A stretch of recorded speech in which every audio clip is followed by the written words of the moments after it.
বিসমিল্লাহির রহমানির রহিম। সম্মানিত দর্শক শ্রোতা, আসসালামু আলাইকুম।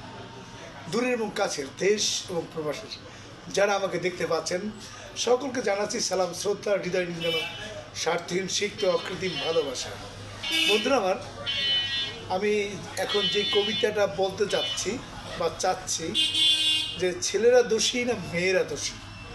আমি কবিতায় লিখেছিলাম, বসন্ত আসলে ফুটিবে ফুল সকল গাছে গাছে, মৌমাছিরা মধু নিতে যায় রে ফুলের কাছে।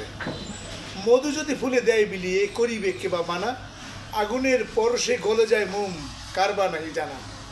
শুয়ের মাথায় ঢুকবে সুতা, সুই যদি স্থির দেখে কারো, ঢুকবে না কো শুইতে সুতা, সুইকে যদি নাড়ো। কামনার তাড়নায় ফুলেরা যখন বেকুল হয়ে পড়ে, মধুটুকু বিলিয়ে সব অকালে যায় ঝরে। তাই মধুর স্বাদ দিয়েছে ফুলে, পেয়েছে মৌমাছি, তাই বলে কি পুরুষদের দোষ, মানে তাই বলে কি মৌমাছির দোষ গেলে ফুলের কাছাকাছি। অবশ্যই আমার কবিতার মাধ্যমে আমি আপনাদেরকে বুঝাতে সফল হয়েছি যে আসলে মূলত কারা দোষী। ধন্যবাদ সকলকে।